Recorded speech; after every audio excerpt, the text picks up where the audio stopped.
Hey everybody, welcome back to my channel. So today I'm diving deep into something that I've been dealing with for, a very long period of time. It's still a work in progress, and that's overcoming food addiction. This isn't about eating too much. I think it's about something deeper. I think it's about breaking free from, the emotional patterns that drive us to overeat. To use food as a coping mechanism when we feel stressed or anxious, or even if we're just a little bit on the bored side. If you've ever found yourself stuck in a cycle of cravings, guilt, and shame, trust me, you're not alone. Even 21 months into taking Mounjaro and then Tirzepitide, I'm still battling it. And I just wanted to share a little bit of my journey and how I've been working through it the past couple of months. I think for me, for many, many years, food was my crutch. When things got tough, when I was feeling down, food was there to comfort me. Whether, I was celebrating or dealing with stress, food was my go-to. Never had a good relationship with food. But what I didn't really realize was that food was never really solving my problem. It was, I think, just temporarily masking it. And I didn't start realizing that until as of the past couple months. I wasn't addressing the emotions behind my eating habits. And it wasn't until I recognized that this is where I think things started to change when I recognized it. And there came this pivotal moment when I realized that I wasn't just addicted to food. I was addicted to the emotional comfort that it provided me. And that's when I knew I had to dig a little bit deeper into this. I had to address, the real issues, which, are my emotional state. And I needed to find a way to develop a healthier way to cope with that. Because overcoming food addiction isn't about restricting yourself or sticking to what we put as the perfect diet. It's about understanding, what are the triggers that drive you to eat when, you're not hungry, and how do you change your mindset? Which is why when I started taking Mounjaro, now Tirzepitide, for weight loss back in March of 2023, I knew the medicine will only be a very small, piece of the puzzle. And I think we're seeing in the news and social media more and more this division of whether someone is for or against the use of GLP-1s for weight loss. And I don't know why we can't find a way to just kind of meet in the middle.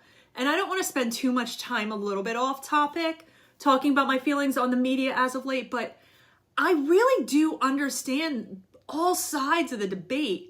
And shockingly, I might lose some people here. I agree a little bit with RFK and Jillian Michaels and Callie Means. And I've learned so much from the brilliant mind of, Dr. Casey Means, but I don't think we're in this one-size-fits-all approach that we should be in. And yes, the food industry sucks and just really needs a major overhaul, but I think that's just one piece of the puzzle that's not going to be fixed overnight. And that, the food that people like me have a hard time saying no to at times are still going to be out there. Even if I'm on this medicine, it's still going to be out there, and it's going to be very hard to avoid. But I just need to show up for myself every single day, day in and day out. And my food addiction is real, and I'm learning more and more that it's going to take more than just Tirzepitide to fix. But for me, I went into taking this medication with a terrible relationship with food, major metabolic issues from years of yo-yo dieting, stage 2 hypertension for a long period of time, high cholesterol. I knew what I should be doing, and I still couldn't find a way to flip the switch.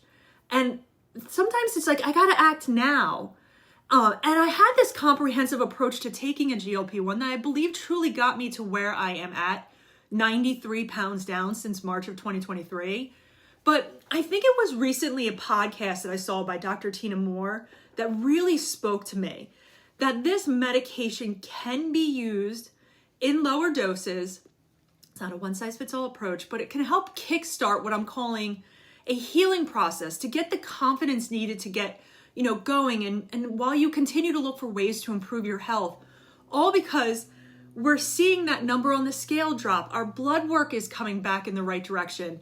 And in my case, I got off of blood pressure medicine in 3 months, and we're now enjoying our workouts and going to the gym and feeling more confident. But I also understood the importance of making those major lifestyle and behavioral changes. I also understood it wasn't going to happen overnight. Plus, just my opinion, I don't personally think this medication should be prescribed unless you are seeing a specialist in the obesity field or possibly an endocrinologist. I don't think, this is my opinion, primary care physicians should be involved in any way. I think due to their lack of knowledge in this field. And I was prescribed by my primary care physician.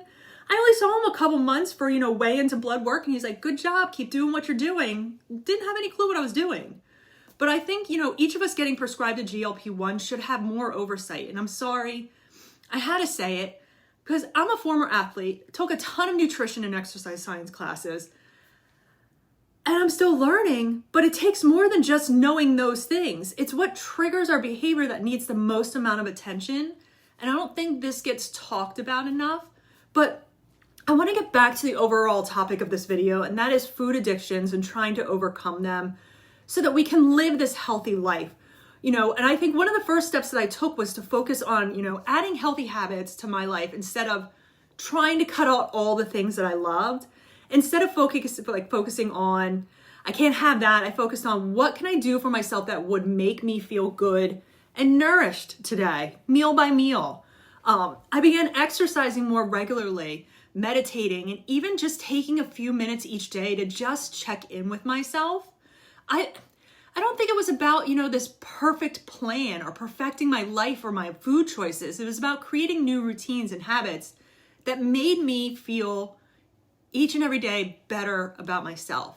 This was done in the beginning as to not overwhelm myself with a ton of changes. You don't want to overhaul everything at once. I also started learning to just tune into my hunger and fullness cues. That took a lot of time. Rather than just relying on external rules or, trying to control my cravings, I focus on trying to listen to my body. I try to eat more slowly, savoring my meals and making sure I stopped eating when I was satisfied, not stuffed, and didn't rely on the medication all the time just for that to happen. And I think that was empowering.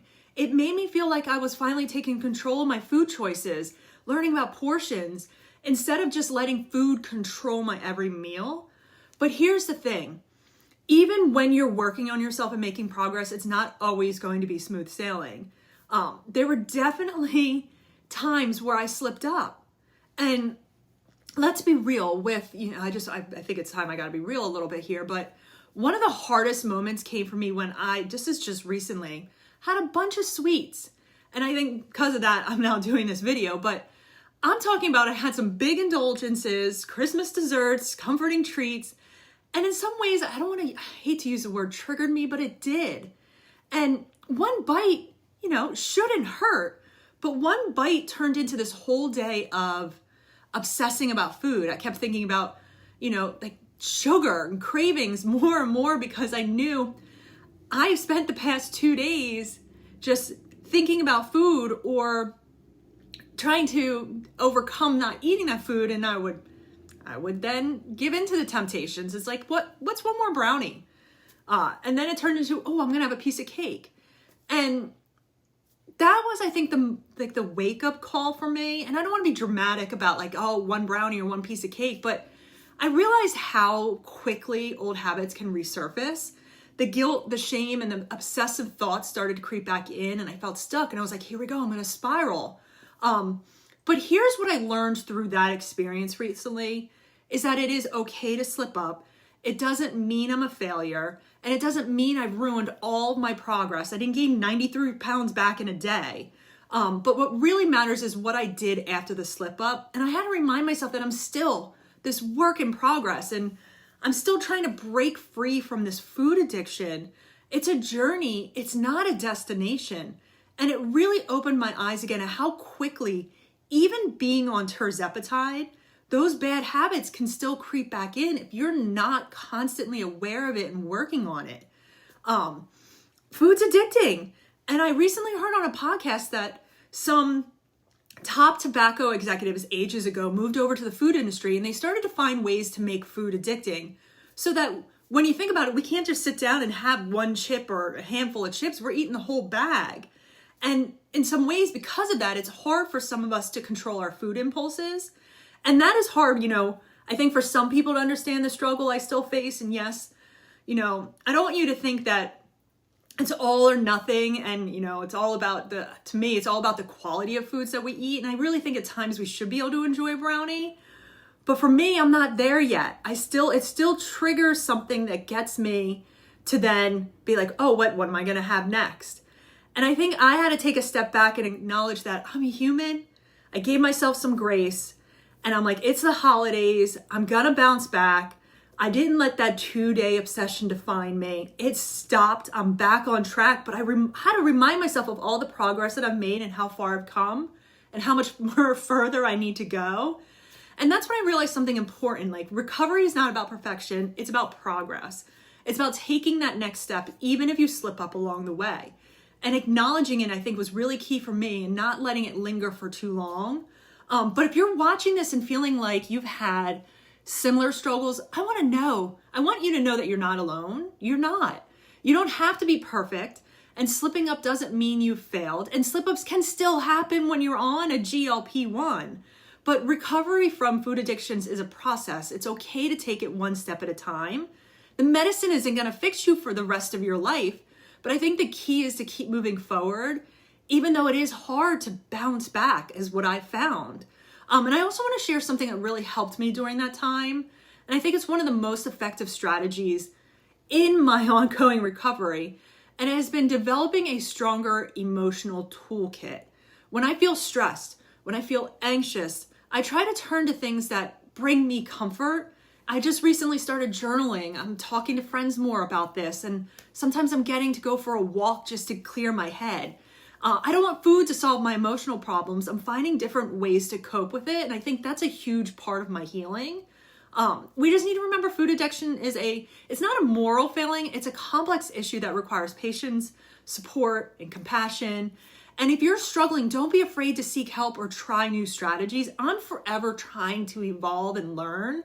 I think the most important thing is just to try to be kind to yourself, because every little victory counts. And it's not just, caving into impulses that has really, I think, thrown my lumen readings in the wrong direction, which was eye-opening to me. I've been blowing 4s and 5s in the mornings, which I don't want my body burning carbs when I first get up in the morning. I want it to be burning fat. And that device allowed me to see firsthand how all of the choices I've made really are impacting my metabolism, because I really want to be burning fat in the morning. I want to get 1s and 2s. And I think 2025 is really going to be all about metabolic health and focusing on that. But if you've gone through something similar, I'd love to hear, your story in the comments below. What has been your biggest challenges? What strategies have helped you break through at times that cycle of food obsession? Have you not had any experience of this since you've started taking a GLP-1 like, zepbound, Mounjaro, or, Tirzepitide? I had really good food noise reduction for a couple months on the medication, and it gradually started to diminish the longer that I've been on it. I've been on the medicine 20 plus months. And from all my research, that's normal. And I don't want to crank up the dose. That's not something that I feel like is right for me. But I think we all need to remember we're in this together. I just wanted to share my experience with you all today. And I just want to thank you for taking the time to watch my video. Don't forget to subscribe. Hit that subscribe button. If you're looking for more tips, maintaining a healthy lifestyle, just check out my next video. I'm also going to be, planning what's going to be happening in 2025. I can't believe I'm saying that. That's going to be here before we know it. But once again, thank you for watching my video. I will see you in my next video. Enjoy the rest of your day. Bye.